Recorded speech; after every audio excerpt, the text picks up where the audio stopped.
Muy buenas noches, queridos hermanos en la divina voluntad. En esta ocasión hemos tenido la gracia, el don de sustituir, apoyar a Ivette para estar a cargo ahora de la sesión junto con Guadalupe y alguien más que se nos va a unir un poquito más tarde. Tengo entendido que es Mirta. Entonces vamos a retomar nuestro volumen 1. Recordarán que hace 8 días, hace 8 días, viernes, nos centramos en esa lectura donde Jesús le anuncia, a Luisa que la va a someter a una prueba un tanto peculiar, muy distinta de las otras pruebas a las cuales había sometido a algunos otros personajes y santos de nuestra Iglesia Católica. Por ejemplo, sabemos de Noé que lo sometió a una prueba de credibilidad para construir el arca, a Abraham que lo somete a aquella prueba tan dura de ofrecer a su hijo, a Moisés, un sinfín de pruebas a las cuales sometió a Moisés, a José en Egipto cuando fue vendido por sus hermanos. En fin, nuestra historia como Iglesia Católica y desde el Antiguo Testamento está plagada de grandes personajes a los cuales Dios siempre les ha pedido una prueba, los ha sometido a una prueba. Sabemos que tristemente quien no pasó su prueba, el primero de todos que debió haber pasado la prueba y no la pasó, fue Adán. Pero muchos otros personajes de la Sagrada Escritura de nuestra historia como Iglesia Católica, pues gracias a Dios, sí, algunos han podido pasar sus pruebas. Pero estas pruebas que ahora vamos a ver en el caso de Luisa, que no es la única porque ya habíamos visto hace 8 días cómo también a este gran personaje del Antiguo Testamento que fue Job, Dios lo somete a una prueba también muy parecida, dándole permiso, autorizándole al demonio que lo ataque, primero en la parte de sus bienes, de su familia, murieron sus hijos, etcétera, y después en su propio cuerpo, en su propio físico. Entonces Dios le permitió eso al demonio para obtener un gran bien de este ejemplo que es la paciencia de este santo Job. Habíamos hablado también de otros personajes importantes, como fue el propio Pablo, aquel Saulo que narra la Escritura. Jesús se le aparece: ¿por qué me persigues, Saulo? Y luego él narra cómo fue elevado al tercer cielo y cómo, para que no tuviera, digamos, soberbia, no se envaneciera por haber recibido tan grandes dones, Jesús le somete también a una prueba de pelearse con un demonio que lo torturaba, que lo bofeteaba, que le pinchaba la carne. Y tenemos también el caso del padre Pío, San Pío de Pietrelcina, que libró duros combates contra el demonio. Tenemos también el caso de este gran monje, fundador de grandes órdenes, que fue San Antonio Abad, que a pesar de retirarse al eremitorio, al desierto, aún así tuvo la gran prueba de tener que enfrentar a los demonios de la lujuria. En fin, no es exclusiva Luisa en este campo de enfrentar pruebas parecidas a esta de tener que luchar con los demonios. Y una vez que hayamos hecho la lectura, vamos a retomar algunos elementos interesantes, porque en la actualidad tenemos digamos como que dos polos de actitudes en torno a la noción del demonio, de lo diabólico, del infierno, etcétera, que es, por un lado, grandes masas de población que ya no creen en lo sobrenatural, por lo tanto, incluyendo a todo lo que tiene que ver con el demonio, y por otro lado, también grandes grupos de católicos cristianos que le tienen un pavor espeluznante al demonio. Entonces vamos a ver todos esos temas una vez que terminemos nuestra lectura. Así es que vamos a pedirle a Lupita que nos apoye con la lectura de este numeral 9 que se titula Pelea con el demonio. Si nos haces favor, Lupita. Muy bien. Pelea con el demonio. Ahora, ¿quién puede decir el cambio que sucedió en mi interior? todo era horror para mí. Aquel amor que antes sentía en mí, ahora lo veía convertido en odio atroz. Qué pena el no poderlo amar más. Me desgarraba el alma el pensar en aquel señor que había sido tan bueno conmigo y ahora verme obligada a aborrecerlo, a blasfemarlo como si fuera el más cruel enemigo, el no poderlo mirar ni siquiera en sus imágenes, porque al mirarlas, al tener rosarios entre las manos, al besarlos, me venían tales ímpetus de odio y tanta fuerza en contra que hacerlo y reducirlos a pedazos era lo mismo. Y a veces hacía tanta resistencia que mi naturaleza temblaba de pies a cabeza. Oh Dios, qué pena amarguísima. Yo creo que si en el infierno no hubieran otras penas, la sola pena de no poder amar a Dios formaría el infierno más horrible. Muchas veces el demonio me ponía delante las gracias que el Señor me había hecho, ahora como un trabajo de mi fantasía, y por eso poder llevar una vida más libre, más cómoda y ahora como verdaderas, y me decían, ¿esto es lo bien que te quería? ¿Esta es la recompensa que te ha dejado en nuestras manos? Eres nuestra, eres nuestra. Para ti todo ha terminado. No hay más que esperar.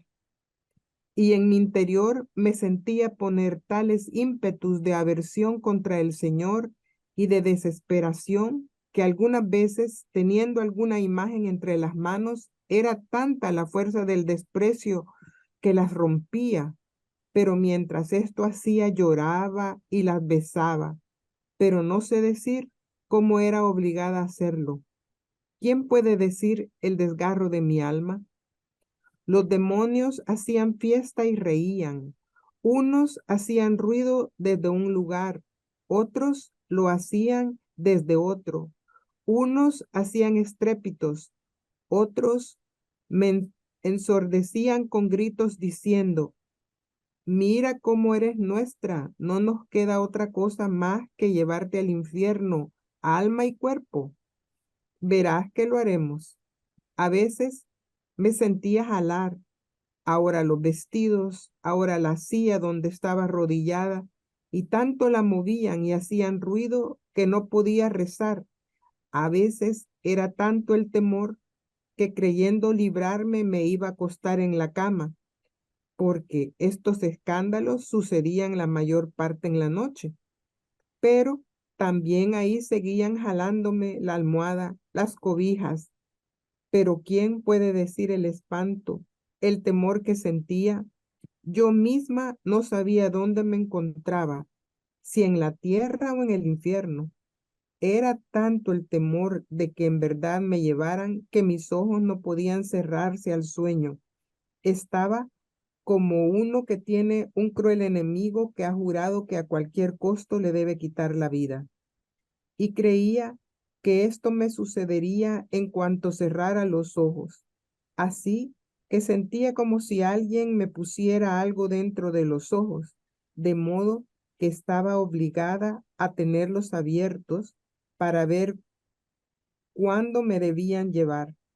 Tal vez podría oponerme a lo que querrían hacer. Entonces me sentí erizar los cabellos sobre mi cabeza, uno por uno, un sudor frío en todo mi cuerpo que me penetraba hasta los huesos, y me sentía desunir los nervios y los huesos, y se agitaban juntos por el miedo.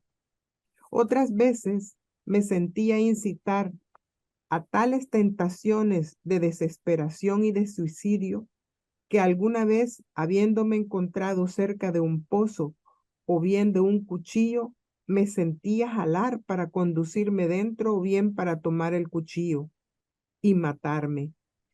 Y era tanta la fuerza que debía ser para huir que sentía penas de muerte.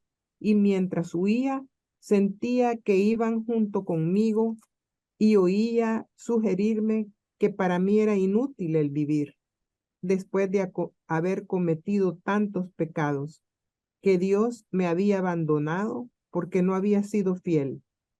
Es más, veía que había hecho tantas infamias que jamás alma alguna en el mundo había cometido. Qué pena para mí, no había más misericordia que esperar. En el fondo de mi alma oía repetir: ¿cómo puedes vivir siendo enemiga de Dios? ¿Sabes tú quién es ese Dios a quien tanto has ultrajado, blasfemado, odiado? Ah, es ese Dios inmenso que por todas partes te circundaba y tú, ante sus ojos, te has atrevido a ofenderlo. Ah, perdido el Dios de tu alma, ¿quién te dará paz? ¿Quién te librará de tantos enemigos? Era tanta la pena que no hacía otra cosa que llorar, y a veces me ponía a rezar, y los demonios, para acrecentar mi tormento, los sentía venir encima de mí. ¿Y quién me golpeaba? ¿Quién me pinchaba? ¿Y quién me apretaba la garganta? Recuerdo que una vez, mientras rezaba, me sentí jalar los pies desde abajo, abrirse la tierra y salir las llamas, y que yo caía dentro. Fue tal el espanto y el dolor que quedé medio muerta, tanto que para recuperarme de aquel estado tuvo que venir Jesús y me reanimó. Me hizo entender que no era verdad que había puesto la voluntad en ofenderlo y que yo misma lo podía saber por la pena amarguísima que sentía, que el demonio era un mentiroso y que no debía hacerle caso, que por ahora debía tener paciencia en sufrir estas molestias y que después debía venir la paz. Esto sucedía de vez en cuando llegaba a los extremos y a veces para ponerme en más duros tormentos. En el momento de ese consuelo, el alma se convencía, porque ante esa luz es imposible que el alma no aprenda la verdad. Pero después, cuando me encontraba en la lucha, me encontraba en el mismo estado de antes.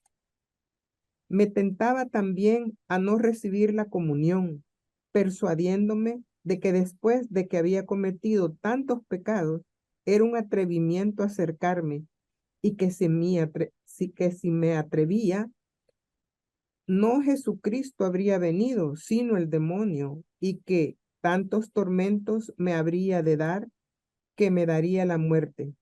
Pero la obediencia la vencía. Es verdad que a veces sufría penas mortales, así que trabajosamente podía recuperarme después de la comunión, pero como el confesor quería absolutamente que la recibiera, no podía ser de otro modo. Recuerdo que varias veces no la recibí. También recuerdo que a veces, mientras rezaba en la noche, me apagaban la lámpara. A veces hacían tales rugidos de dar miedo. Otras veces voces débiles como si fueran moribundos. Pero ¿quién puede decir todo lo que hacían?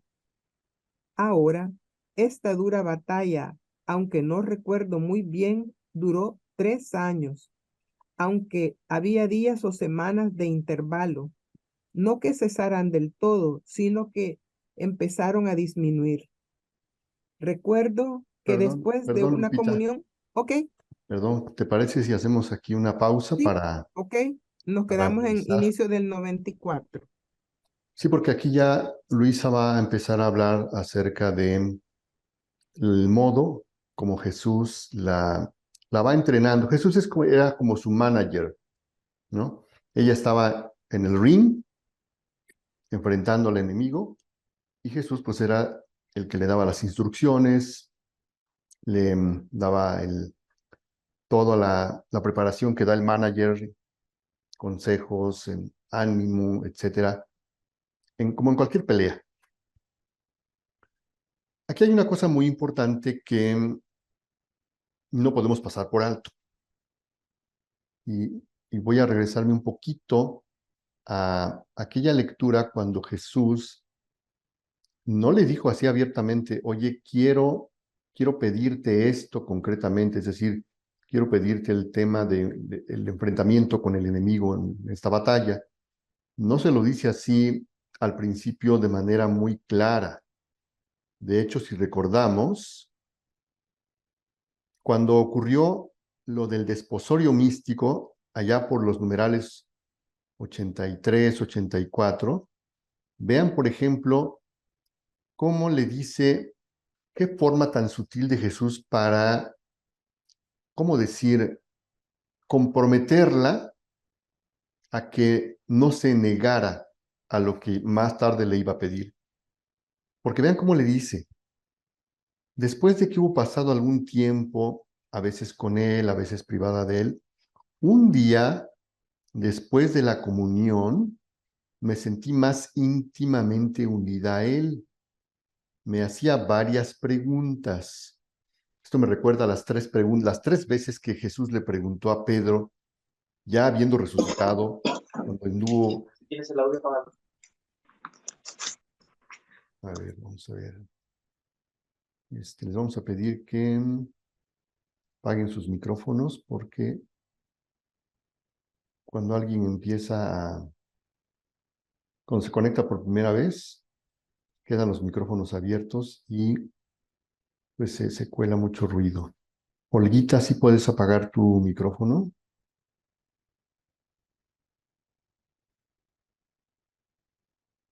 Ahí está ya. Muy bien. Creo que ya no tenemos ningún micrófono abierto. Entonces, aquí en estos numerales, previos al anuncio, previo a ese momento, cuando ya le dice, bueno, ahora que estoy plenamente seguro de lo que tú eres capaz de hacer por mí, es cuando ya le pide y le anuncia que la va a meter a pelear con los demonios. Pero primero le pregunta eso, ¿no? Les decía yo, muy parecido a cuando a Pedro le pregunta por 3 veces, Pedro, ¿me amas? Dice la escritura que Pedro contestó, sí, Señor, tú sabes que te amo. Viene una segunda ocasión, Pedro, ¿me amas? Pedro contesta, Señor, tú lo sabes todo. Tú conoces mi corazón, sabes que te amo. Viene una tercera ocasión, Pedro, ¿me amas? Y dice el Evangelio que Pedro se entristeció como de alguien que estaría pensando en su interior, bueno, es que el Señor no me cree, tanto es que me tiene que estar preguntando repetidas veces si lo amo. Entonces las 2 veces anteriores que le dije que sí lo amaba, pues prácticamente no me creyó. Por eso dice la escritura que Pedro se entristeció. Pero ahora sabemos, en el libro del cielo Jesús explica que tuvo que preguntarle 3 veces a Pedro porque le preguntó a nombre de la Trinidad. El primero que preguntó fue el Padre, después el Hijo y después el Espíritu Santo. La pregunta de la Trinidad. Entonces aquí a Luisa le viene algo parecido porque le dice, me hacía varias preguntas, como por ejemplo, si lo quería, muy parecido a lo de Pedro, ¿no? Pedro, ¿me amas? Si estaba dispuesta a hacer lo que él quería, aún el sacrificio de la vida por amor suyo. Y esto también parecido a lo de Pedro, porque a Pedro, cuando Pedro le responde, sí, Señor, tú sabes que te amo, Jesús inmediatamente le dice, apacienta mis ovejas. Y Benedicto XVI, cuando medita sobre estas palabras, el diálogo entre Jesús y Pedro, le hace un añadido a la respuesta de Pedro, porque dice Benedicto XVI, en realidad lo que el maestro le preguntó o le pidió no era tanto apacentar en el sentido de buscarle buenos pastos a las ovejas, sino lo que le pidió es, sufre por mis ovejas. Para Benedicto, ese es el trasfondo que hay en esa petición que Jesús le hace a Pedro cuando le pide, apacienta mis ovejas. Y aquí es muy parecido a lo que le pide a Luisa, porque le dice, ¿estás dispuesta a hacer todo lo que yo te pida por amor a mí? Pero vean cómo le dice, si tú estás pronta a hacer lo que quiero, también yo haré lo que quieras tú. Pues casi podríamos decir, como lo que pasa entre los enamorados, ¿no? Esa especie de chantaje sentimental, ¿no? Bueno, si tú estás dispuesta a esto, yo también estoy dispuesto a aquello. Y cuál va siendo su sorpresa de Luisa, que lo que le iba a pedir, pues era algo que nada más ni nada menos le erizó los pelos y la puso en shock, porque creo que ella nunca se imaginó qué era lo que le iba a pedir. Pero ella no podía echarse para atrás porque ya le había prometido, ya le había dicho, sí, Señor, estoy dispuesta a hacer lo que tú quieras, aún el sacrificio de la vida por amor a ti. ¿Por qué quise regresarme a este punto? ¿Por qué? ¿Qué tiene que ver todo esto con nosotros? Porque aquí en esta narración que nos hizo favor Lupita de leer, vean cómo va narrando Luisa que la pelea pues fue un martirio horrible. La jalaban, le gritaban, le hacían ruidos, le apagaban la luz, la incitaban al suicidio, la incitaban a blasfemar, la incitaban a odiar, o sea, fue horrible para ella. Ella misma dice que casi es como si estuviera en el infierno, porque dice, ¿quién puede decir el desgarro de mi alma, no? Yo pienso que si en el infierno no hubiera otro tormento, el solo hecho de no poder amar a Dios ese sería el mayor tormento. Luego el tema de que hasta la intentaban estrangular, le abrían el suelo para hacerle creer que la iban a jalar hacia el infierno, las llamas. O sea, ¿a qué voy con esto? Que cuando Luisa le dice a Jesús, por amor tuyo, estoy dispuesta a hacer lo que me pidas a una costa de mi vida, y bueno, viene luego la petición de Jesús, dice, quiero que te enfrentes a los demonios. En realidad también lo hizo por amor a nosotros. Una cosa es que leamos estos párrafos y medio nos imaginemos qué pudo significar para Luisa experimentar todas estas cosas horrendas. Y otra cosa es ya tratar de forzar un poquito más la imaginación para ponernos en los zapatos de Luisa y ver que todo esto que sufrió fue por nosotros. Por lo tanto, le debemos mucho a Luisa. Debemos tener una actitud de gratitud inmensa a Luisa, porque esto lo sufre por amor a Jesús, pero también por amor a nosotros. Así es que para ayudar un poquito a nuestra imaginación y ponernos verdaderamente en los zapatos de Luisa, tratando de otra vez forzar la mente a imaginar qué fue lo que ella experimentó por amor a nosotros y así tener una conciencia más clara de la gratitud que debemos tener hacia Luisa, vamos a ver un pequeño fragmento de cómo debió haber vivido, pobre Luisa, todas estas cosas. Así es que tomen sus palomitas, acomódense bien en su asiento y vamos a ver cómo debió haber sido para Luisa esta terrible etapa de su vida, donde tuvo que pasar por pues estos tormentos al que el Señor le pidió que se sometiera, pues por amor a nosotros. Entonces, déjenme activar el audio para que se pueda oír bien.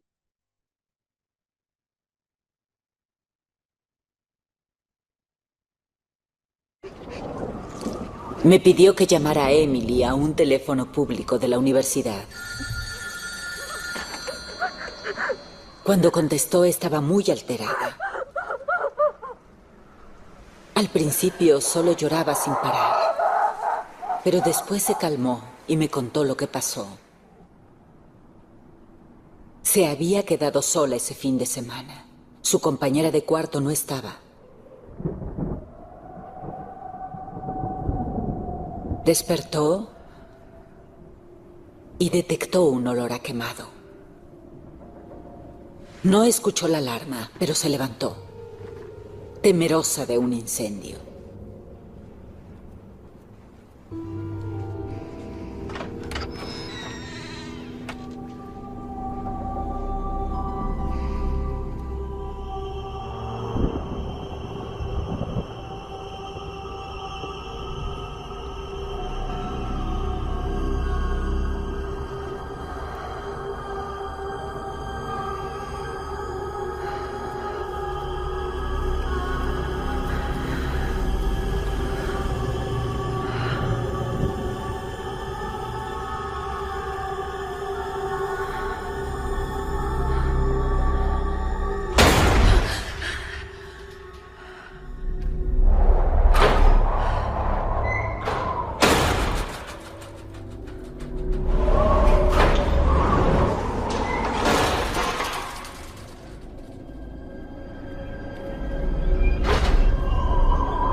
¿Qué puesto desempeña en el hospital universitario? Llevaron a mi habitación y caí en un profundo sueño. Desperté unas horas después y escuché una voz que decía mi nombre.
Volví a escuchar una voz que decía mi nombre. Era la Santa Madre de Dios. Y cuando la vi, me sonrió y dijo: Emily, el cielo también sufre tu dolor. ¿Dice que la Virgen María le habló a la mitad del campo? ¿Sí? ¿Y usted le cree? Creo que Emily decía la verdad. Por favor, continúe.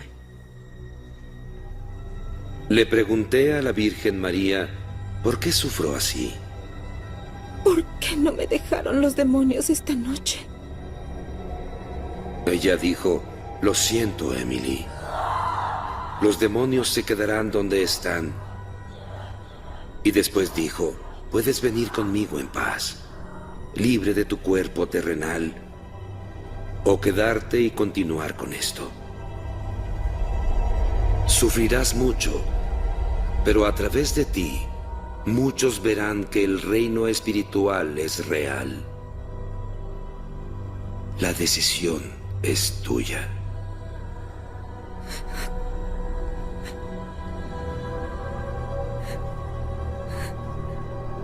Continuaré.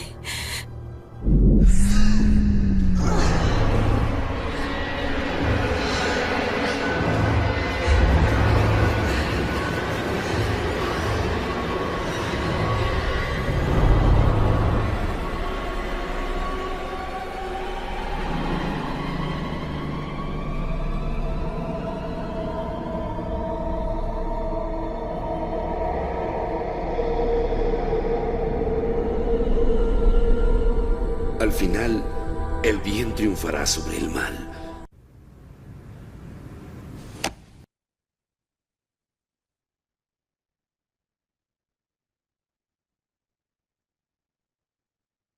Bueno, este es solo un fragmento de una película que seguramente ustedes ya habrán visto, muchos ya la conocen. Se llama El exorcismo de Emily Rose. Esta película está basada en una historia real que fue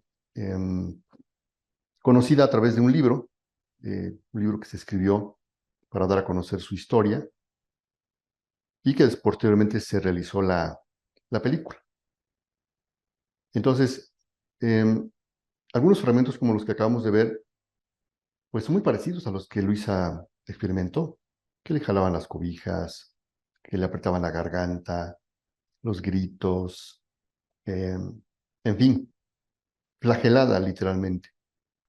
Por eso vuelvo a insistir que nosotros le debemos un profundo agradecimiento, mucha gratitud a Luisa, porque al igual que nuestro Señor se sometió a estos martirios por nosotros, por amor a nosotros.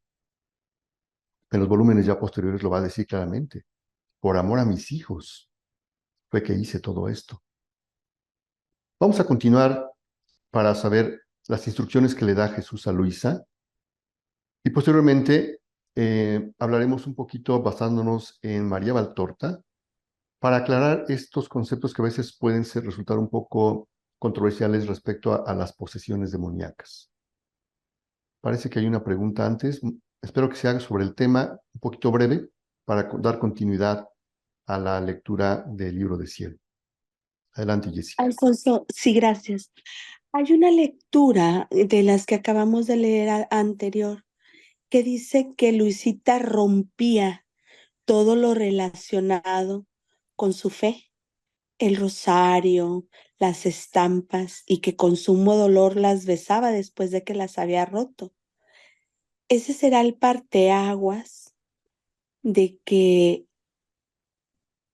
vamos a dejar lo que viene siendo todas las costumbres y apegos a todo lo que son las devociones y todo lo que traemos arraigados como hábitos o costumbres religiosas. ¿O será esa parte en que el alma, al sentir tal aberración por ciertas situaciones, porque hay católicos que creen en Dios, que creen en la Virgen María, sin embargo, no les gusta rezar el rosario? Y sienten un gran cambio entre los primeros momentos en que después se allegan a divina voluntad, que dicen, antes no rezaba el rosario y ahora lo rezo, y después ya lo dejan otra vez. O sea, ¿será esa combinación o será una u otra? No sé qué piensan ustedes. Recordar que estamos en el volumen 1, estamos muy al principio, muy al principio. El cambio para Luisa, Jesús se lo plantea ya hasta el volumen 11, ¿sí? El quiebre. En el volumen 1, por supuesto, Jesús va a mantener en Luisa las costumbres que Luisa tenía, sus devociones, sus oraciones, etc. Pero aquí el punto importante de lo que tú comentas es que ella experimentó todo esto de aborrecer las cosas santas, blasfemar contra Dios, etcétera, etcétera, porque se rompía cosas, ¿no? Pero entonces dice que después le venía ese como remordimiento, ese dolor por haber hecho esto, y entonces cuando aparecía Jesús para decirle, mira, esto que tú experimentaste no fue cierto, no fue verdad, no fue de tu voluntad, porque el demonio es un mentiroso, se lo dice así con esas palabras. Al decirle es un mentiroso, ¿qué le está explicando? Toda esa actitud, esas intenciones tuyas de rechazar la sacralidad, lo sacro, fueron incitaciones del demonio. O sea, él te ponía en la mente esas intenciones, ese impulso, esa excitación de querer rechazar todo eso, Sí, pero no era tu alma, tu ser sí, la que lo quería, precisamente. ¿no? Ajá, perdón. Sí, precisamente ahí es donde es el comentario, ahí se rompe esa forma que tenemos algunas almas del estirpe común de ese rechazo, y hay almas que luego dicen, es que ahora que ya rezo el rosario, lo entiendo cuando van en las lecturas 2 o 3. Antes lo rezaba como de costumbre, me quedaba dormida, lo iba rezando en el carro, ahora ya no lo quiero rezar así. Ahora lo quiero rezar en un recogimiento, aunque sea la misma oración repetida, pero ahora ya mi mente no se va a pensar en que voy a comprar tomates o que tengo que lavar o hacer esto, lo otro. Ahora sí siento ese recogimiento, entonces sería que podemos pensar que ahí ella rompió con esos malos hábitos aplicados en las costumbres religiosas. Podría Es, ser. es muy buena tu apreciación, no lo había visto así, pero sí, Ah, puede que nuestro Señor ujú, la prepare en todo, porque a final de cuentas, no perder de vista que este enfrentamiento con el demonio tuvo un propósito muy sí, concreto. Jesús dice, limpiarte de todo mínimo defecto. Quiere decir que así es. los defectos mayores, el Ajá, alma los había podido vencer por sí misma, pero los sí, mínimos, quiere decir que el sí, alma no los ve, no los vemos. sí, así es. Bueno, gracias, Alfonso. Seguimos, Lupita, con, 94. así déjame nada más cerrar aquí está. Entonces nos vamos al 94, exactamente. Recuerdo que después de una comunión, el Señor me enseñó el modo como debía hacer para ponerlos en fuga, y era el despreciarlos y no prestarles ninguna atención, y que debía hacer de cuenta como si fueran tantas hormigas. Me sentí infundir tanta fuerza que no sentía más aquel temor de antes. Y así. Cuando hacían estrépito, rumores, les decía, se ve que no tienen nada que hacer y que para pasar el tiempo estáis haciendo tantas tonteras. Hagan, que después, cuando os canséis, lo terminaréis. A veces cesaban, otras veces se enojaban tanto que hacían ruidos más fuertes.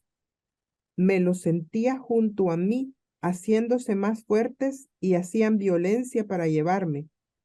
Olía la horrible peste, sentía el calor del fuego.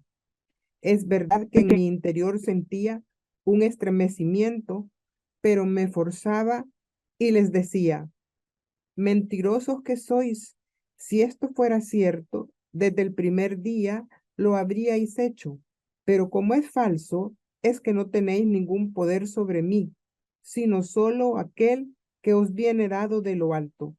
Por eso digan, y después, cuando os canséis, reventaréis. Si emitían lamentos y gritos, les decía, ¿qué? ¿No os han salido las cuentas hoy? Es decir, ¿os lamentáis porque os ha sido quitada algún alma? Pobrecitos, no se sienten bien. Sin embargo, quiero también yo haceros lamentar otro poco. Y me ponía a rezar por los pecadores o bien a hacer actos de reparación. A veces me reía cuando empezaban a hacer las acostumbradas cosas y les decía, ¿cómo pueden temeros, raza vil? Si fuerais seres serios, os habríais hecho tantas tonterías, ustedes mismos no os avergonzáis. No hagáis que os tome a burla. Después, si me ponían tentaciones de blasfemar o de odio contra Dios, ofrecía aquella pena amarguísima, aquella violencia que me hacía, porque mientras veía que el Señor merecía todo el amor, todas las alabanzas, yo era forzada a hacer lo contrario, en reparación de tantos que libremente lo blasfeman y que ni siquiera se recuerdan que existe un Dios, que están obligados a amarlo. Si me incitaban a desesperación, en mi interior decía, no pongo atención ni del paraíso ni del infierno. Lo único que me apura es amar a mi Dios. Este no es tiempo de pensar en otra cosa, sino que es tiempo de amar cuanto más pueda a mi buen Dios. El paraíso y el infierno los dejo en sus manos. Él, que es tan bueno, me dará lo que más me conviene y me dará un lugar donde pueda glorificarlo más.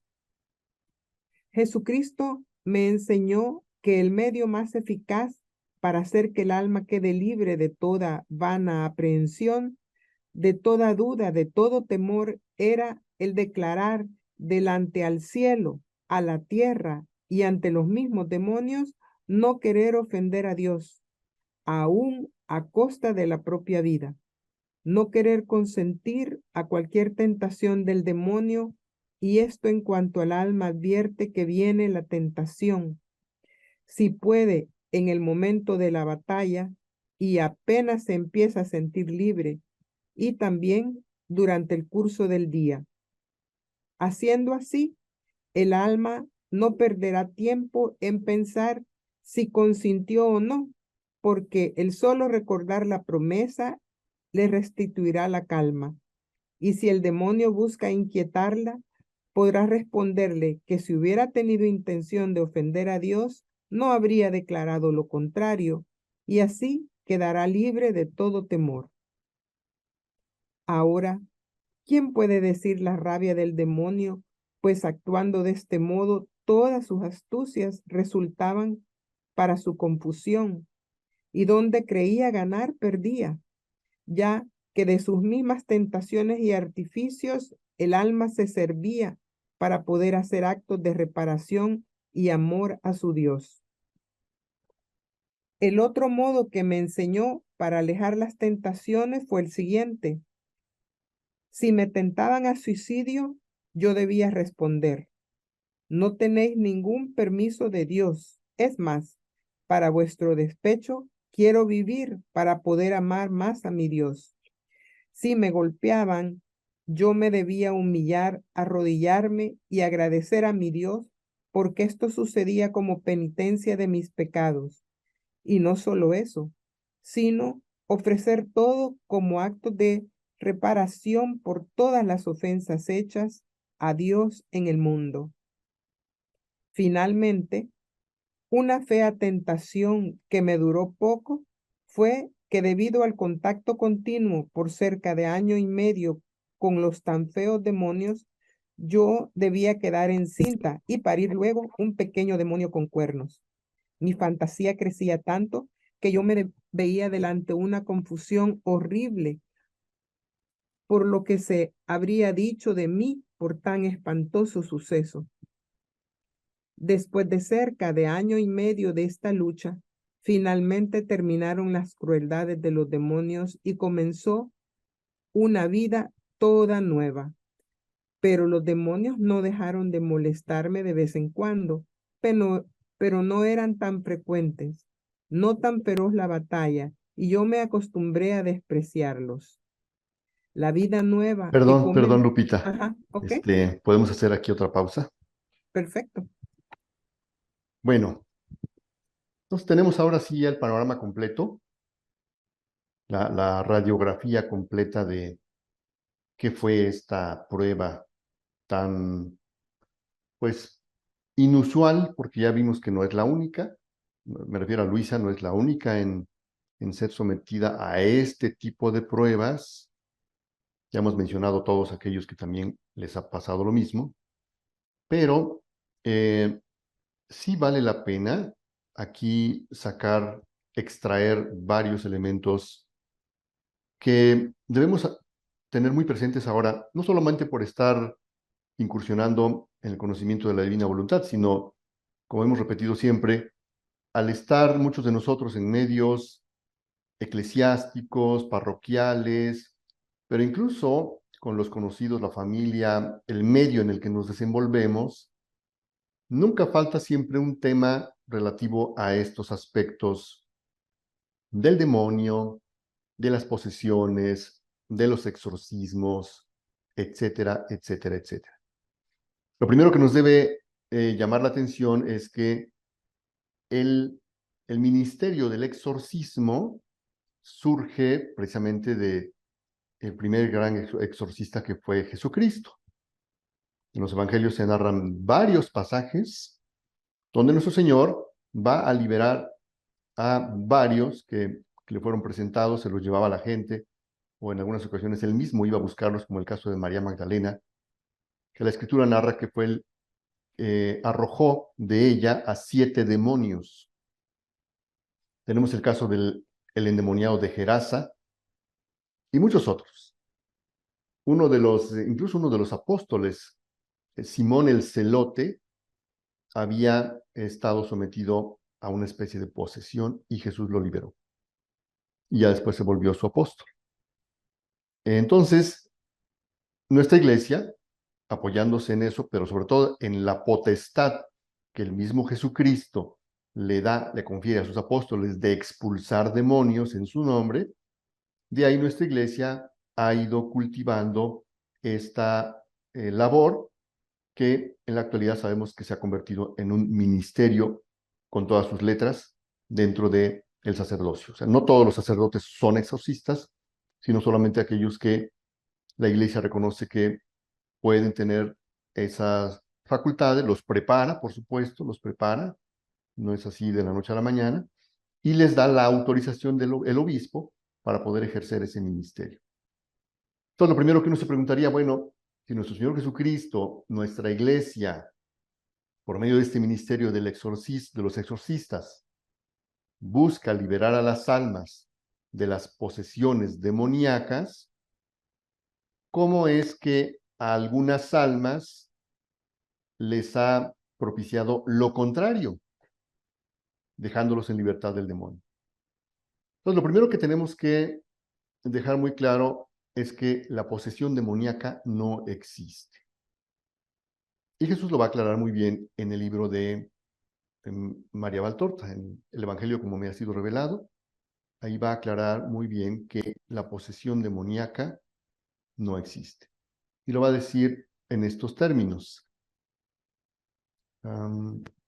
Aquí está.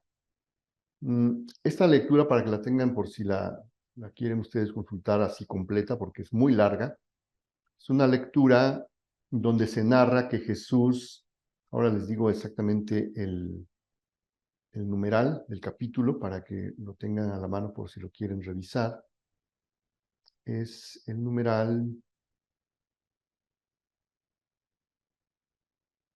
575, titulado Mal recibimiento en Terza, extremo intento de redimir a Judas Iscariote. Y entonces aquí va a explicar Jesús de esta manera que la posesión demoníaca no existe. Como los recibieron muy mal en este poblado llamado Terza, casi que tuvieron que salir huyendo porque los empezaron a apedrear y los querían lapidar. Entonces, como estuvieron, pues casi podemos decir en riesgo de muerte, Jesús aprovecha el momento para tratar de tocar el corazón de Judas y empieza esta narración que dice: se ponen de nuevo en marcha, tomando un caminito blanco de luna que va hacia oriente. Jesús ha tomado del brazo al Iscariote y va delante con él. Le habla dulcemente. Trata de trabajar en el corazón de Judas, estremecido por el miedo experimentado ante el juicio de Dios. Y le dice a Judas: ¿ya ves, Judas? Qué fácil es morir. La muerte siempre está al acecho en torno a nosotros. Ya ves que lo que parece una cosa sin importancia, cuando estamos llenos de vida, se hace grande, espantosamente grande, cuando la muerte nos roza.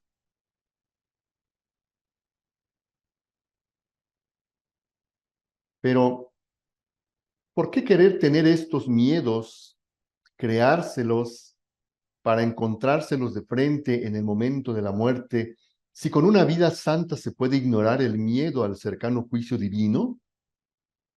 ¿No te parece que merece la pena vivir una vida justa para tener una plácida muerte? ¿No, Judas, amigo mío? La divina, paterna misericordia ha permitido este hecho como toque de atención para tu corazón. Todavía estás a tiempo, Judas. ¿Por qué no quieres dar a tu maestro, que está para morir, la gran alegría grandísima de saber que has vuelto al bien?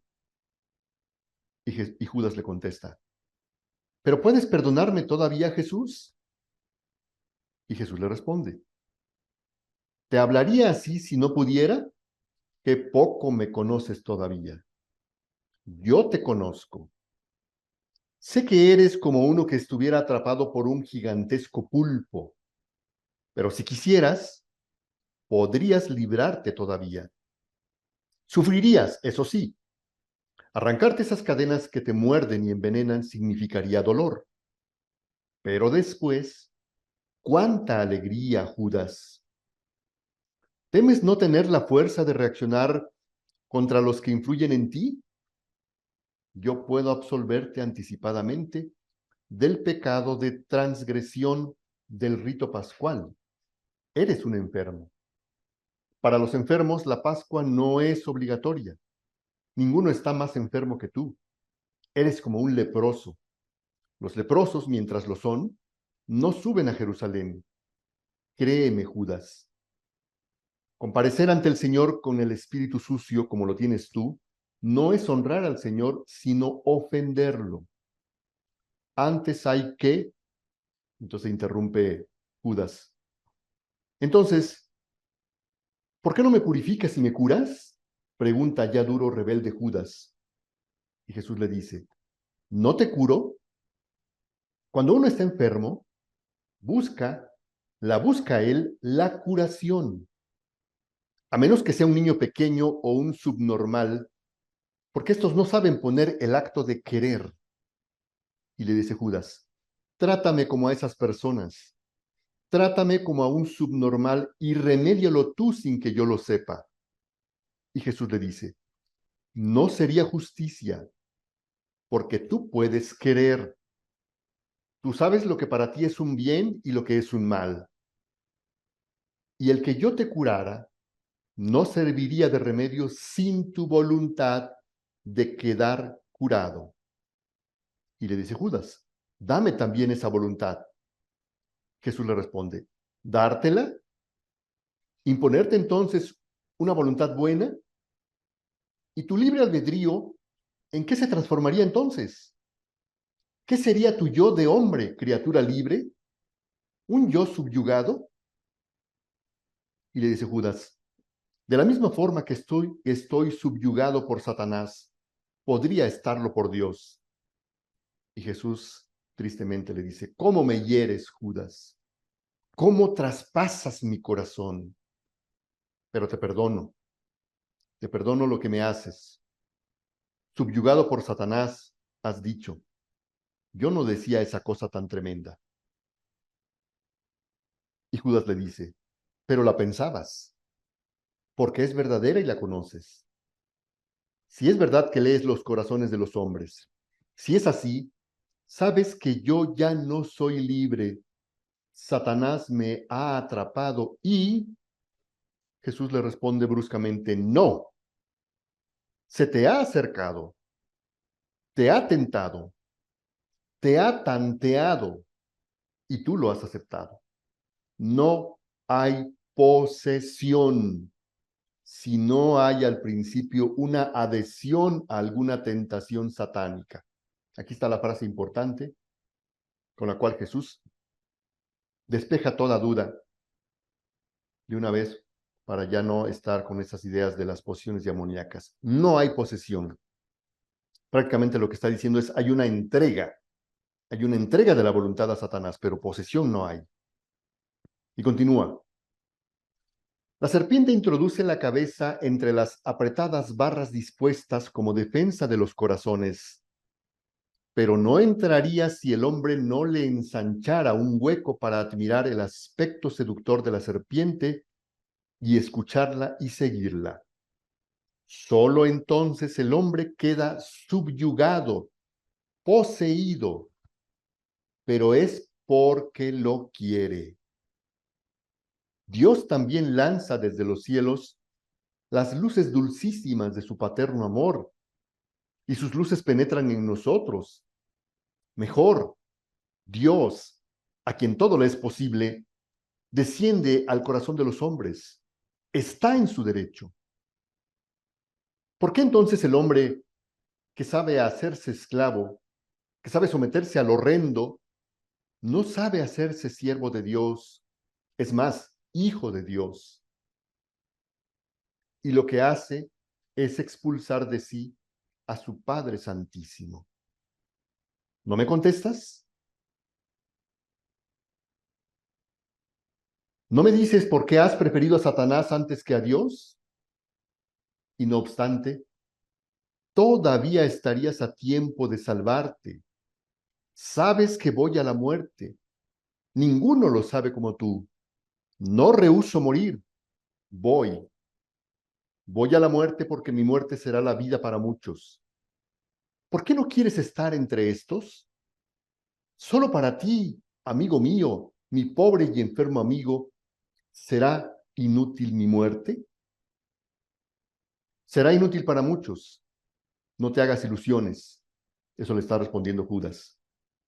Lo mejor que podrías hacer sería huir y vivir lejos de aquí y gozar de la vida. Enseñar tu doctrina porque es buena, pero no sacrificarte. Y Jesús dice, enseñar mi doctrina.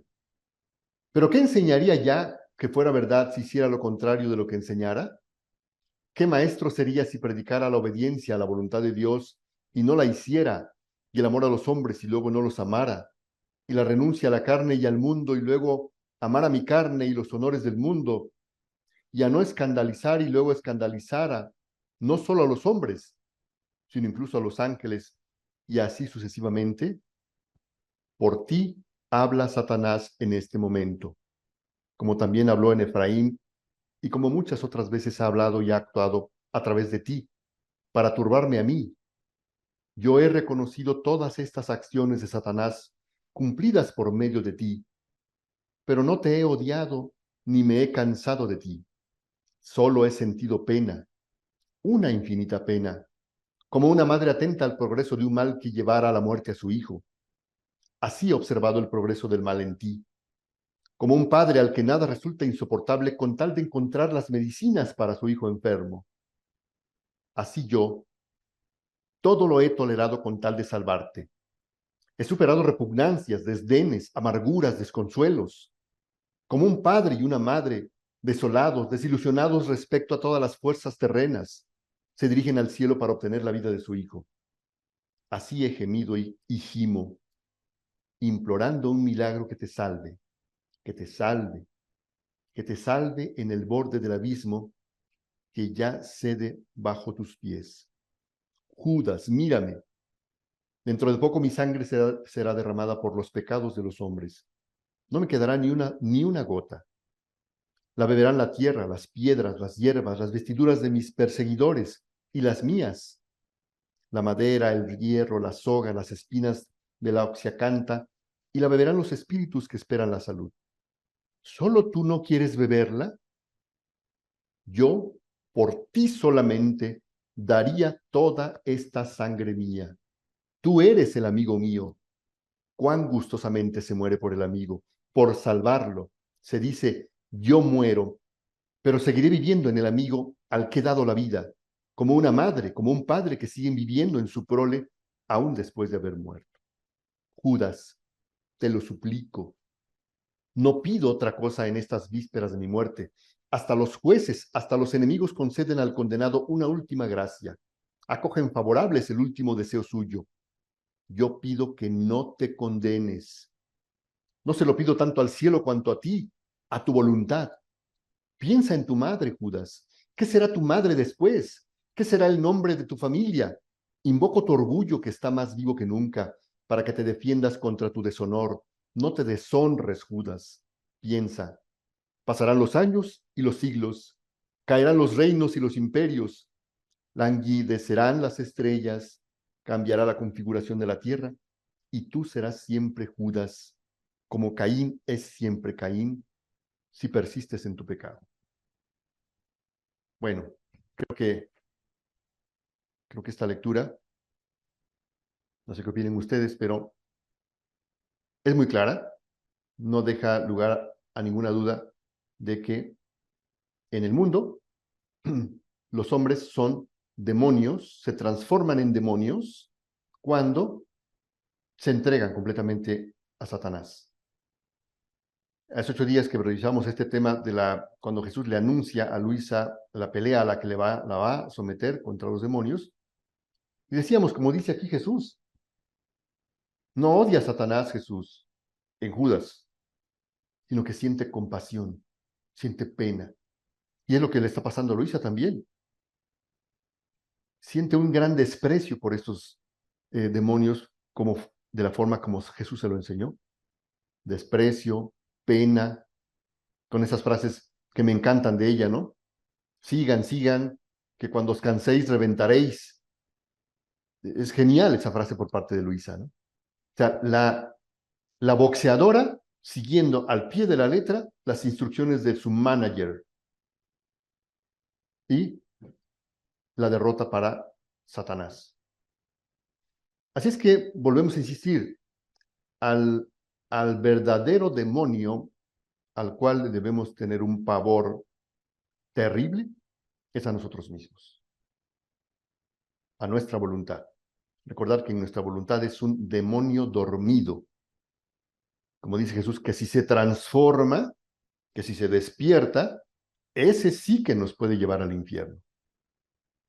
Y no solo llevarnos al infierno, ya vemos aquí en esta lectura el dolor tan inmenso que le provoca a Jesús.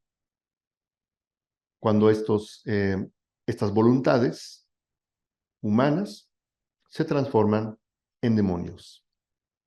Bueno, vamos a abrir un espacio para preguntas, comentarios relativas a esto que acabamos de comentar exclusivamente para no desviar el tema de la sesión. Adelante, Melissa. Gracias, Alfonso. Buenas noches. Tengo una duda. ¿Por qué en nuestra doctrina literal, se nos da la indicación de que no debemos de dialogar con el demonio? Y bueno, obvio, sabemos que mamita Luisa pues tiene las indicaciones de Jesús mismo.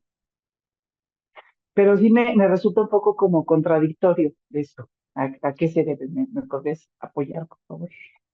Bueno, es que si somos así muy estrictos, pues no es tanto un diálogo, ¿no? Sino que es como son palabras de desprecio, palabras de incluso hasta compasión, ¿no? Decir raza vil, si fuerais ciertos, todo lo que dicen sería verdad, como que son más bien frases con las que no hay un diálogo, porque si hubiera un diálogo, se aparecería inmediatamente ahí la narración diciendo, y el demonio me contestó, el demonio me dijo, el demonio me habló y me recomendó. Lo que ella recibía del demonio eran incitaciones, porque dice, cuando me venía la incitación a el suicidio, a blasfemar, a odiar a Dios, yo inmediatamente decía, no tenéis ninguna potestad, no tenéis ninguna orden del Señor, y ahora para vuestro mayor tormento haré lo contrario, ¿no? Voy a adorar al Señor, voy a decir, quiero vivir, en fin. Entonces, no sé, yo no distingo al menos, no sé ustedes, los demás, qué opinen, no distingo un diálogo como tal. Sí, tienes razón. No Más lo bien había visto. frases de casi siguiendo al pie de porque muy parecido, o sea, con su estilo obviamente, pero está haciendo lo que Jesús le dijo, que dice, el Señor me enseñó cómo vencerlos, ignorándolos, despreciándolos, pronunciando frases contrarias a la incitación que nos mueven a hacer, como eso del suicidio que decía, ahora quiero vivir, ustedes me incitan al suicidio, ahora yo quiero vivir, ¿no?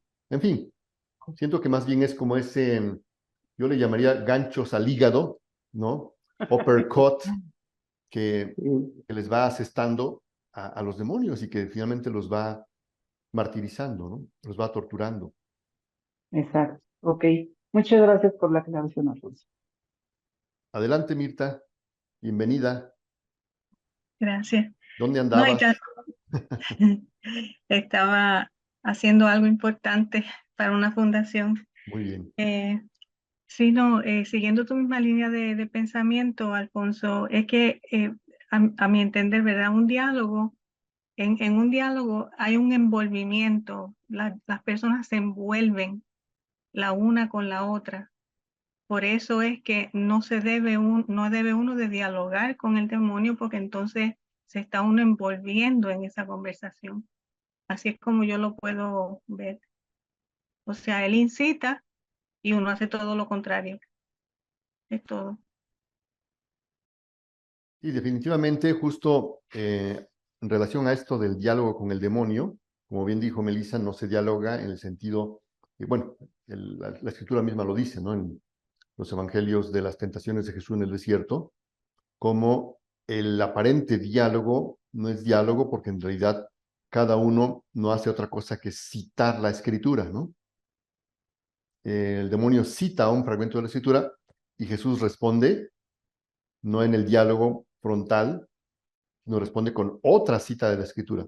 Está escrito que, y el demonio otra vez, pero también está escrito que, entonces en realidad no están dialogando, ¿no? Es la enseñanza que nos da la escritura de que no se dialoga. Y en relación a eso de dialogar con el demonio, vamos a ver cómo explica Jesús esto también en la obra de María Valtorta en algunos otros pasajes. Si no hay alguna otra pregunta, pasamos a la siguiente nota de María Valtorta, donde aborda el tema del diálogo con el demonio. Sí, adelante, Pedro Peña.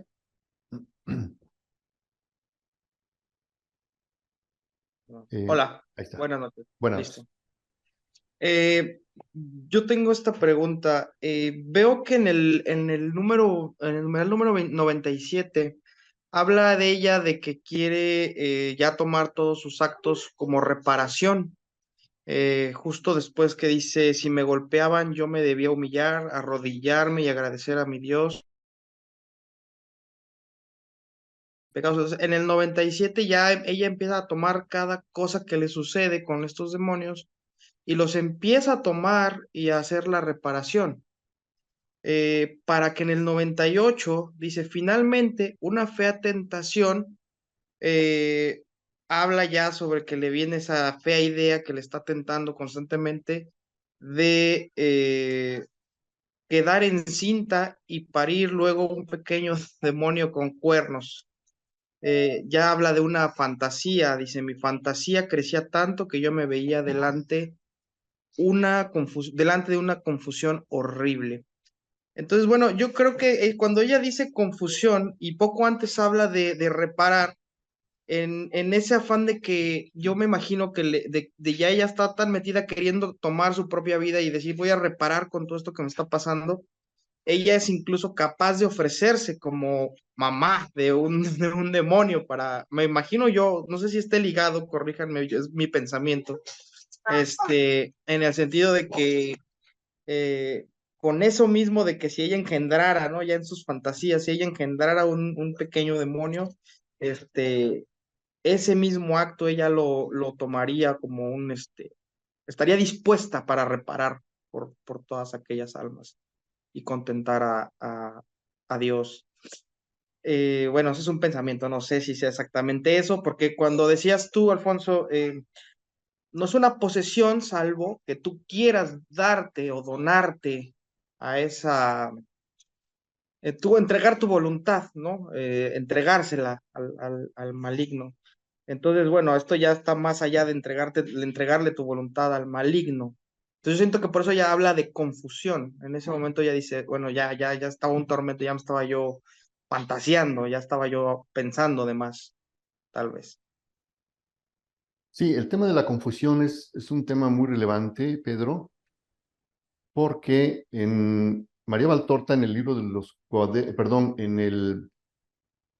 la explicación a la epístola de San Pablo, de María Valtorta, donde Jesús habla del infierno, explica que uno de los tormentos de los condenados es la confusión y oscuridad, como si fueran sinónimos.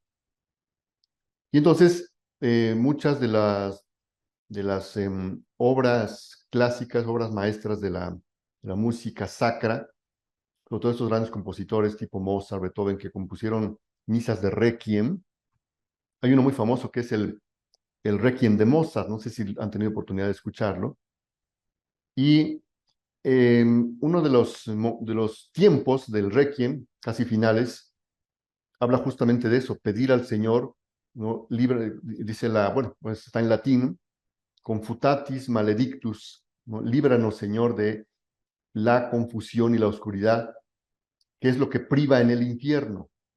Entonces, Luisa definitivamente que estaba viviendo un ambiente de infierno al estar sufriendo esos ataques del demonio, y por eso, como parte de esa confusión, le viene esa fantasía horrible de parir un demonio, porque literalmente estaba viviendo lo que viven los condenados, ¿no? Los ataques del demonio, y que finalmente, como bien tú dijiste, es nuestro Señor que le está compartiendo parte de lo que él sufre cuando él no es que bajara al infierno, como se explica en el libro de las 24 horas de la pasión, sino que experimenta las penas de los condenados cuando pronuncia aquel Padre, ¿por qué me has abandonado?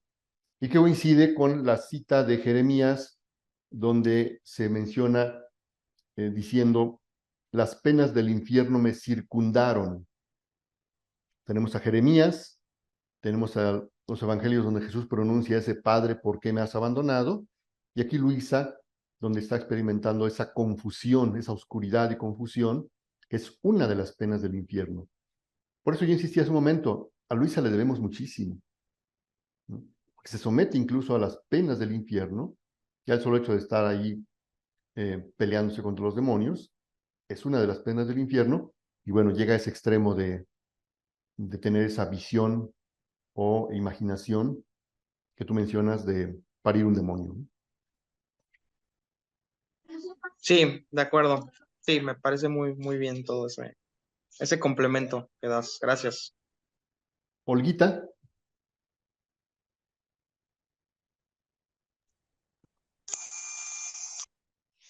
Hola, buenas noches. Una pregunta. Usted decía, señor Alfonso, que no hay posesiones. No sé si ustedes han visto, bueno, no en sí una posesión, pero sí una manifestación. Yo sí he visto, entonces, ¿qué es lo que pasa ahí con la persona? Es lo que no entiendo. Si nuestro Señor dice que no hay posesiones, que es de nuestra voluntad, pero a lo mejor uno lo podría comprender, bueno, yo que estoy empezando un poco, pero para las personas que no saben o no entienden porque, cómo se les dice, y pues yo sí he visto manifestaciones en personas, al momento pues, de hacer oración o algo, se empieza a manifestar y pues empiezan a aventar las cosas, no puede no pueden, los señores las toman y no pueden con ellas, avientan cosas y muchas cosas. Entonces, ¿eso qué es? Eso es lo que quisiera saber. Gracias. sí, es un proceso creciente. Entonces, si les parece, para responder a Olguita, y si es que muchos más tienen este tipo de preguntas, que es muy legítimo, vamos a ver algunos pasajes donde Jesús explica cómo, manteniéndose en esa definición, en esa afirmación de que no hay posesión, sino lo que hay es una entrega, cómo es que una vez que el alma se entrega al demonio, viene toda esta manifestación externa de la que nos comenta ahorita y que es lo que estamos acostumbrados a ver en películas o en documentales o testimonios de personas que son exorcizadas. Entonces vamos a ver algunos pasajes de María Valtorta, donde Jesús explica justamente esto. Aquí tenemos algunos, por ejemplo,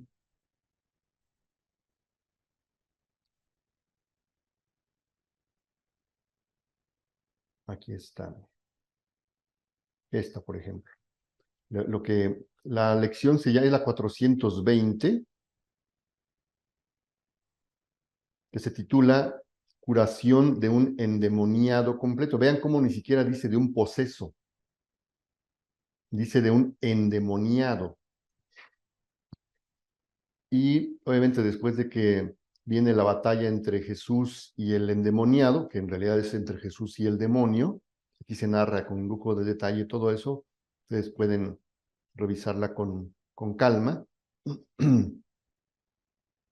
Al final viene la explicación que Jesús le da a sus apóstoles.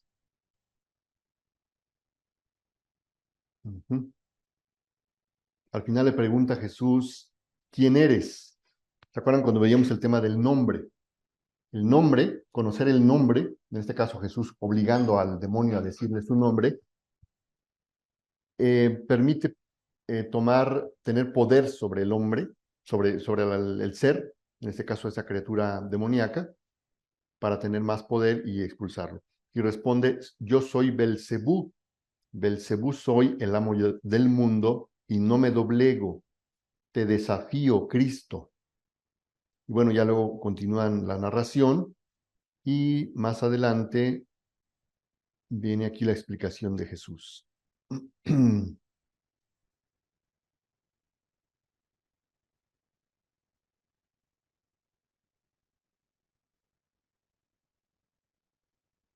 Aquí está. Entonces dice Jesús, escuchadme. Hay quien se da a Satanás, fíjense otra vez cómo vuelve a decir, quien se da. O sea, nunca dice, Satanás posee, ¿no? Satanás subyuga, ¿no? Dice, hay quien se da a Satanás abriendo una puerta a un vicio capital. Hay quien se da 2 veces, quien 3, quien 7, Cuando uno ha abierto el espíritu a los 7 vicios, entonces entra en él un espíritu completo. Entra Satanás, el príncipe negro. Entonces le preguntan sus apóstoles, ese hombre joven todavía, ¿cómo podía estar poseído por Satanás? Y les responde Jesús, oh amigos, ¿sabéis por qué sendero viene Satanás? 3 son las vías generalmente holladas y una no falta nunca. 3, la carnalidad, el dinero, la soberbia de la mente. La carnalidad es la que no falta nunca, emisaria de las otras concupiscencias, pasa sembrando su veneno y todo florece con floración satánica. Por esto os digo, sed dueños de vuestra carne, que sea este dominio el comienzo de cualquier otro dominio, de la misma forma que esta esclavitud es el comienzo de cualquier otra. El esclavo de la lujuria se hace ladrón y tramposo, cruel, homicida, con tal de servir a su alma. La misma sed de poder está emparentada con la carne. ¿No os parece así? Así es. Meditad y veréis si me equivoco. Por la carne, Satanás entró en el hombre. Y feliz si puede hacerlo, por la carne entra de nuevo. Él, uno y septipartito, con la proliferación de sus legiones de demonios menores. Y luego los apóstoles le preguntan, María de Magdala, tú dijiste que tenía 7 demonios. Tú lo dijiste y ciertamente eran demonios de lujuria. Y sin embargo la liberaste con mucha facilidad. Y le responde, sí, Judas, es verdad. Y luego Judas replica, y entonces, y Jesús dice, y entonces dices, mi teoría se viene abajo. No, amigo. La mujer quería ya ser liberada de su posesión. Quería. La voluntad es todo. Así es que ahí tenemos otra vez cómo Jesús vuelve a enfatizar el tema de la entrega. O sea, si la voluntad se entrega al demonio, hay posesión. Podríamos decir que para, digamos, que no quedaran dudas en el lenguaje que hoy los cristianos conocemos, podríamos decir que es una posesión condicionada o que es una posesión autorizada. O sea, el alma le autoriza al demonio, entregándose a él, a que lo posea. O sea, casi casi le dice, tienes mi permiso. Y entonces el demonio, ni tardo ni perezoso, ¿qué hace? Poseer, subyugar al alma. Pero antes hubo un permiso que el alma le dio, que es lo que Jesús llama la entrega. Déjenme ver si tenemos tiempo para una lectura más. Mirta, ¿tenemos tiempo para otra cita o ya estamos fuera? Bueno, no sé, porque últimamente estábamos haciendo 2 horas, ¿no? Si quieren continuar, no hay problema. Y es Sí, poco lo que continuamos. falta. Muy bien. Vamos a ver, de esta que acabamos de leer no hay ninguna, no sé si con esto se respondió a Olguita. Sí, gracias. Muchas, nomás me pone qué cita, qué número es de lo que me acaba de decir, por favor. Y si me lo pueden mandar. Creo que Mirta ya nos había puesto aquí la cita en el chat, o no sé quién Ah, fue. ok. Sí, fue 420, curación de un endemoniado. Endemoniado completo. Ah, muy bien, gracias. Muy amable. Entonces, todas estas manifestaciones que estamos acostumbrados a ver, quizás no en persona, porque no sé, digamos, sé que algunos laicos sí participan como ayudantes, como observadores de los sacerdotes exorcistas. No sé si sea el caso de alguno de los que estamos aquí. Yo al menos personalmente nunca he visto un exorcismo más que en películas, ¿no? Y sabemos que en películas, pues a veces puede ser que no sea tan acorde a la realidad. Finalmente la cinematografía pues tiende a dramatizar, exagerar algunos aspectos. Personalmente yo no lo he hecho nunca, pero sí sé de personas que como laicos tienen ese ministerio de apoyar presencialmente a los grupos de exorcistas y bueno, pues sabrá Dios qué experimentarán de presenciar este tipo de cosas, ¿no? Pero no sé si alguien aquí pertenezca a alguno de estos ministerios de laicos, asistentes de padres exorcistas. Creo que no. Bueno. No, Alfonso. Ay, perdón. Ay, Sí. perdón. Yo no pertenezco a eso, pero sí te puedo decir que fui a una peregrinación y en el momento en que el sacerdote estaba consagrando, se oyó pues como si alguien estuviese haciendo mucho ruido en las puertas. Entonces salieron a ver y nada. Entonces pues seguía ese ruido y de momento sale una persona gritando y todo eso y entonces el sacerdote, o sea, alguien le hizo a él como que una seña, como, ¿qué va a hacer usted? Y él siguió su consagración y siguió todo. Y lo que fue, se fue. O sea que él lo hizo como tenía que hacerlo. Jesús estaba ahí. ¿Qué tenía él que hacer? Pues nada, Jesús lo iba a hacer todo con el alma de la persona y todo salió muy bien. Gracias, Mita. Nada más, yo soy del Ministerio de Enfermos y a veces, cuando hacemos de renovación, entonces cuando hacemos congresos o algo, van muchas personas y ahí hay muchas manifestaciones, no en sí exorcismo, pero sí hay muchas manifestaciones. Pues yo sí lo he visto, por eso lo comentaba. Gracias. Gracias, Olvita. Sí, Berenice.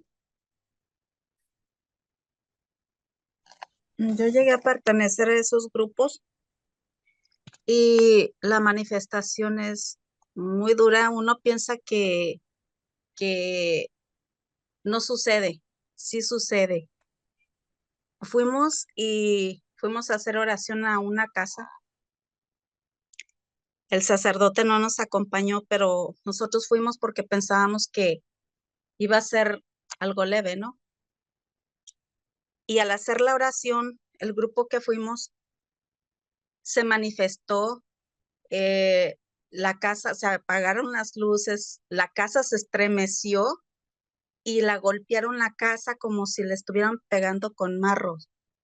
Entonces, la familia que estaba allí pensaban que, no sé, fueron todos. Y, cuando se hizo la oración, cuando hubo esta manifestación, todos salieron corriendo. Pues yo fui la única que me quedé allí porque pues como estoy discapacitada, pues Ave María Purísima, yo nada más cerré los ojos y me encomendé a Dios y dije, pues que sea lo que sea. Pero uno piensa que nada más eso es como una manifestación como que, oh, nada más lo vas a ver como en las películas, cosas así, pero ya al estar allí es otra cosa. Y yo no sé cómo todos a la hora de salir corriendo, no me aventaron. Yo no sé, me encomendé inmediatamente porque yo estaba sentada cerca de la puerta de la puerta de salida. Y a la hora de salir todos, dije, me van a lastimar las piernas. Gracias a Dios no pasó nada de eso, pero como Dios nos estaba protegiendo y me protegió también en ese momento, porque cuando sale un espíritu, se le puede meter a otra persona. Y allí es el problema, de que todos tienen que ir protegidos. Cuando uno va a hacer oración, tiene que hacer mucha oración, tiene que acabarse prácticamente de haberse confesado para ir a hacer eso. Bueno, es todo lo que les puedo compartir. Ahí nada más quisiera hacer gracias por tu testimonio, Berenice, Bien. pero sí, volver a insistir en el tema. Eso que dijiste de cuando sale un espíritu de alguien, se puede meter en otro, tendría que tener el permiso de esa alma. Recuerden el pasaje del endemoniado de Gerasa. Creo que todos lo conocen, todos lo han visto. Déjenme ver cómo vamos de tiempo.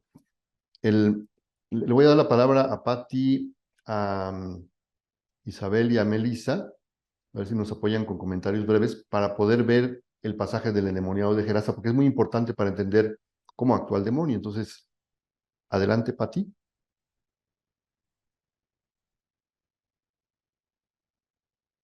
El micrófono está apagado. Sigue apagado tu micrófono, Patti.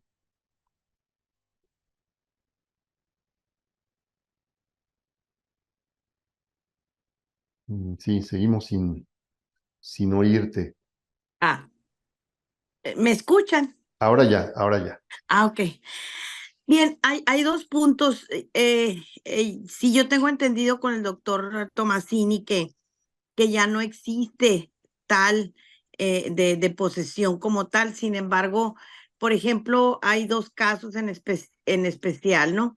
Cuando se ha visto caso de niños menores de edad, o sea, es porque ya tienen conciencia de pecado o será, digo, es pregunta. Y el otro caso en especial, específicamente hablando, es del este señor, no recuerdo ahorita su nombre, que está en México con el padre Juan Rivas, que supuestamente, digo, a mí no me consta, ¿verdad? Que supuestamente él está poseído hasta que el aborto sea derogado en México. No recuerdo el nombre de este señor. Esa es mi pregunta. Bueno, Se llama Ángel. Ángel. Ángel, sí, correcto. Si recordamos la lectura que acabamos de leer, Jesús cuando le dice a Judas, no eres ni un subnormal ni un menor en que la voluntad no podría querer o no querer. Entonces, el demonio, por supuesto que en un subnormal, pensemos en un discapacitado mentalmente o cualquier persona, y en los niños, prácticamente lo que nos está diciendo, el demonio no puede entrar ahí, que no tiene el permiso. Entonces, entraría, como lo dice, ¿no? Muy casi metafóricamente, el demonio se asoma en los barrotes, dice la lectura, ¿no? Del alma y mira en el interior esperando que el alma lo invite a entrar. O sea, hay unos barrotes. ¿Cuáles son esos barrotes? Ahora en nuestros tiempos, la gracia, ¿no? De ahí la importancia de estar siempre en gracia, vivir en gracia, ¿no? Me refiero, por ejemplo, a personas que no conocen todavía de divina voluntad, etcétera, viviendo en gracia, son esos barrotes por los cuales Satanás se va a asomar, se le va a antojar, pero se va a quedar con las ganas porque no va a poder entrar, ¿no? Entonces sí, la respuesta sería que Jesús dice claramente que si no caemos en esa categoría de ser, como él le llama, un subnormal o un menor, las puertas están cerradas, ¿no? A menos que yo se las abra, ¿no? Que yo le diga, éntrale. Ahora sí, Isabel.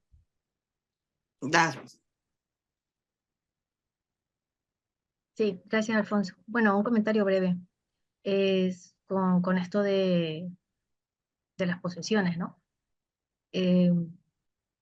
Esto de que es necesaria la voluntad de la persona, me consta, o sea, vi algo de eso, ¿no? En una persona con la que estuve conversando durante algunos meses.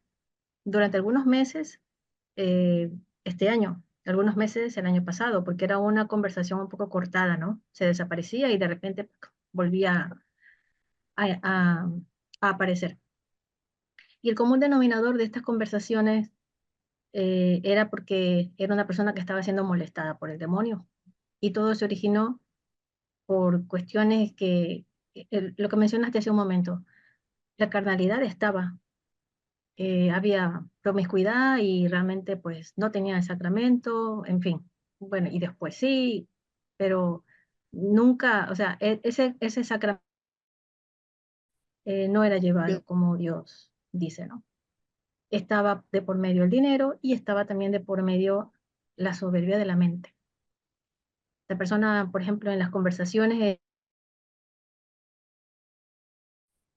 en donde incluso le hablé de la divina voluntad y le mandé esta lectura por pedacitos en algunas capturas de pantalla, justamente esta parte de la pelea del demonio, ¿no? Para que se dé cuenta de que eso es lo que le está pasando y que se dé cuenta que así como Luisa salió, ella también puede salir, ¿no? Pero es como algo que noté,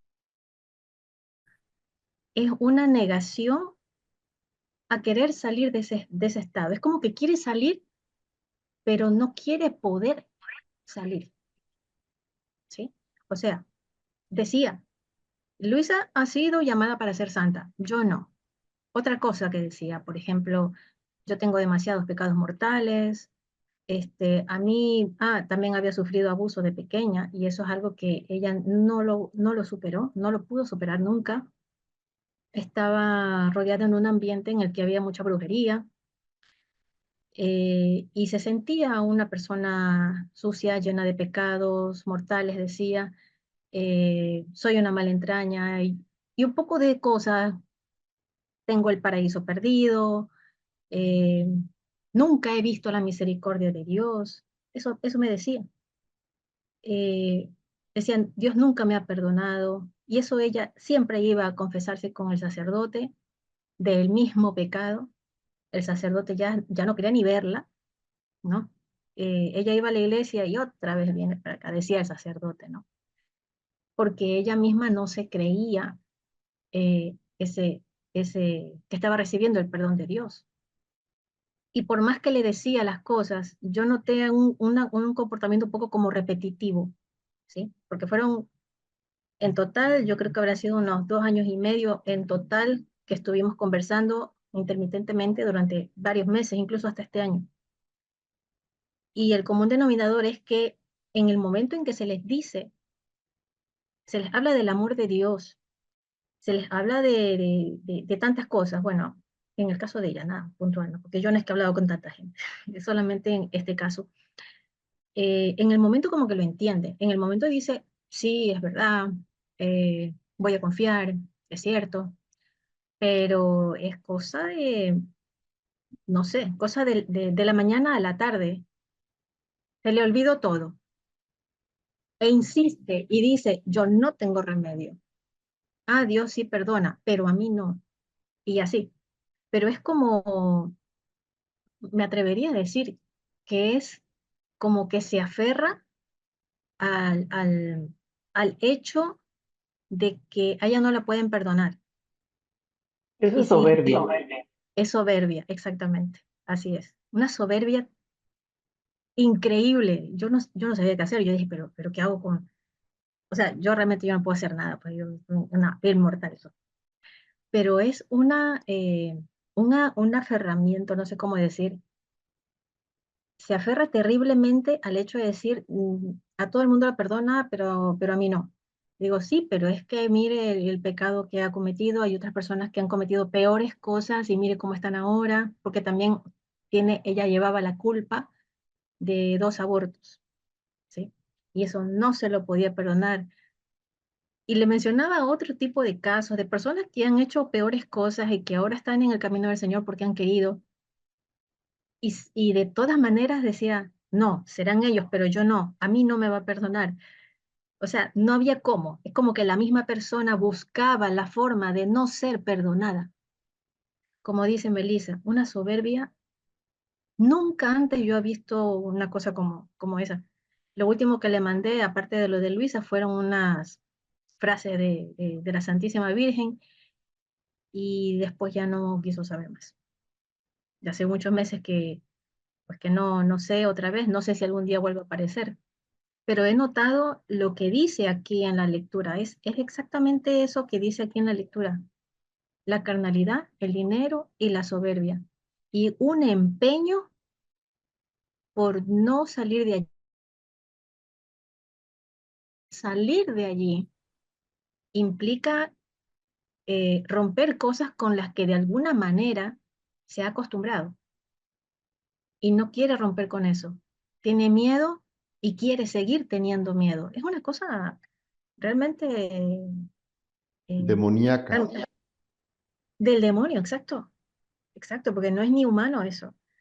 Y lo único que con lo que me quedé en mente es que solamente hay que hacer gerar por estas personas porque por sí mismas es imposible que salgan. Y vi presentes estos elementos que tú mencionaste. Eso es lo que quería compartir. Wow. Ahora sí, yo creo que en este aspecto, como el caso que comentas, Isabel, también tenemos que poner los pies en la tierra. Vimos dos escenas muy concretas, como el Todopoderoso que es Jesús no puede convencer a un alma de no condenarse. Lo tenemos en esto que acabamos de escuchar cuando le dice: yo te imploro, te suplico, Judas, estás a tiempo, no te condenes. Y la otra es en el libro de las 24 horas, cuando está lavándole los pies a los apóstoles, que llega a lavarle los pies a Judas y dice que toma los pies, los besa, se los estrecha al corazón y le suplica, ¿no? Pídeme lo que quieres con tal de que no te condenes. No le des esta pena a tu Dios. Y con todo, no pudo. Entonces, nosotros también tenemos que unirnos a el tema de la justicia. Si el alma decide condenarse, nosotros no podemos oponernos a la justicia, ¿no? Como bien dices. Entonces, hacer hasta lo último, como fue Jesús en el momento del lavado de los pies, fue el último acto que hizo de querer robarse a Judas, y Judas no quiso. Y nosotros tenemos que seguir los pasos de Jesús hasta el último momento, ¿no? Como dice en la tercera hora de la agonía del huerto, ir y pararse frente al infierno, las puertas del infierno, para impedir que las almas caigan ahí, pero aquella que quiera caer, por eso dice Jesús que una de las espinas que más traspasan su corazón es la obstinación. Ese pecado del que tú hablabas es el de la obstinación, ¿sí? No quererse salvar a costa de nada, ¿no? Adelante, Melissa. Gracias. Rápidamente les voy a platicar. No es un testimonio mío, sino es el testimonio de un comediante comunicador aquí en México. A mí la verdad me cae re bien, es súper simpático. Esteban Arce. Este, no sé si lo ubiques, Alfonso, a Esteban Arce. ¿Es el que sale de microbusero? No. Esteban Arce estuvo hace muchos años en un programa que se llamaba El Calabozo con el burro, ¿al burro qué? No me acuerdo cómo se apellida. Sí, ya. Sí. Ya lo ubicaste. Ahora Sí. Esteban tiene un noticiario, ya hace muchos años. Él está casado con Nieves, no me acuerdo, tiene un apellido parecido al de Santiesteban, Nieves Santiesteban se apellida ella. Y ella es mucho de organizar eh, eventos devocionarios, ¿no? Pero bueno, el punto está que el testimonio de Esteban Arce, la verdad es que la manera en que él lo platica es muy graciosa, pero a la vez, wow, muy fuerte, ¿no? Él comenta que estaban en crisis matrimonial él y Nieves, y pues Nieves, más a fuerza que de ganas, ya va a ser de mentiras, se lo lleva a Medjugorje, y con el ánimo ella de salvar su matrimonio, ¿sí? Y entonces él pensó que se iban a ir como de luna de miel, y pues cuál, ¿no? Se lo llevan a una peregrinación. Y entonces en esa peregrinación resulta que estaba por ahí cerquita una niña, que se supone que estaba posesa, y que entonces volteó a verlo y le dijo su nombre, ¿no? Pero creo que como reclamándole: ¿y tú qué haces aquí, Esteban? Pero la niña como de unos 7, 8 años y con voz de hombre, y entonces el otro con su manera tan peculiar de decir dijo: ay, güey, aquí está el demonio, ¿no? Perdón la palabra, pero bueno, es que así lo dijo y es muy simpático la manera en que lo dice. Y entonces,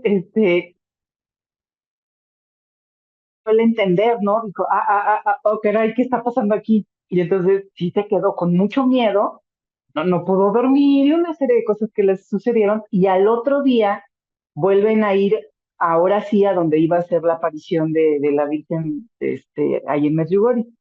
Y resulta que otra vez se le vuelven a atravesar los papás con la niña esta, Y otra vez le dice de cosas, la niña, y él así de, no, ya no, yo paso, no quiero.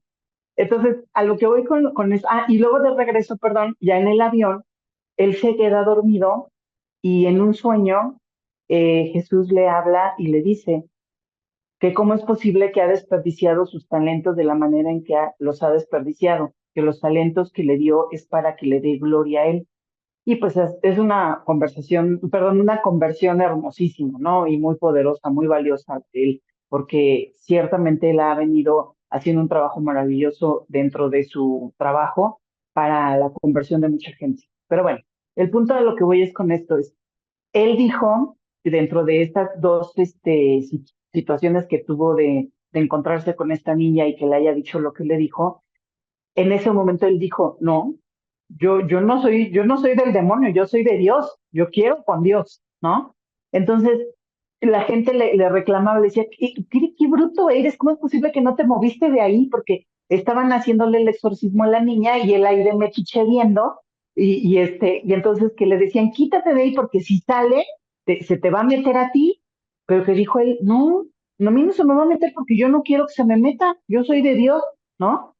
Entonces, creo que es el clarísimo ejemplo justo de darle uno permiso al demonio, ¿no? Y él está más que claro en ese testimonio que él da, con este ejemplo, ¿no? De uno da la autorización al demonio para que se meta, ¿no? En uno.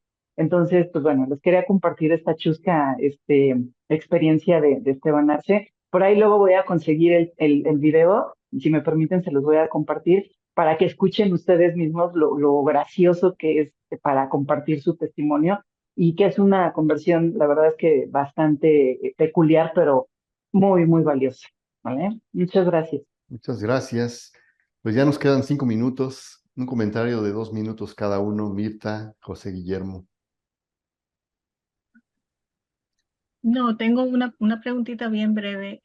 ¿Será que cuando una persona está, cuando el demonio está peleando con la persona, ¿verdad? Que está saliendo, es porque el alma de la persona está peleando para que salga, o cómo se puede entender eso?